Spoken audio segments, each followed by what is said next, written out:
Telangana cabinet లో మంత్రి పొన్నం ప్రభాకర్ గారి చొరవతో గౌరవెల్లి ప్రాజెక్టు పెండింగ్ పనుల్లో భాగంగా భూసేకరణ, కాలువల నిర్మాణానికి 437 కోట్ల రూపాయల విడుదలకి క్యాబినెట్ ఆమోదం తెలపడంతో హుస్నాబాద్లో మిన్నంటిన సంబరాలు.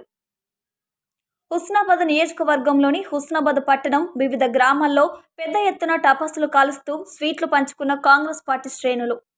మంత్రి పొన్నం ప్రభాకర్ ఎన్నికల్లో ఇచ్చిన హామీ మేరకు గౌరవెల్లి ప్రాజెక్టు త్వరలోనే పూర్తి చేసుకుని హుస్నాబాద్ బీడు భూములకు గోదావరి జలాలు రాబోతున్నాయన్న ఆనందంతో ముఖ్యమంత్రి రేవంత్ రెడ్డి, ఉప ముఖ్యమంత్రి బట్టి విక్రమార్క, ఇరిగేషన్ శాఖ మంత్రి ఉత్తమ్ కుమార్ రెడ్డి, మంత్రి పొన్నం ప్రభాకర్ గాళ్ల చిత్రపటాలకు పాలాభిషేకం చేస్తూ సంబరాలు చేసుకుంటున్న నియోజకవర్గ ప్రజలు.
అందరికీ నమస్కారం.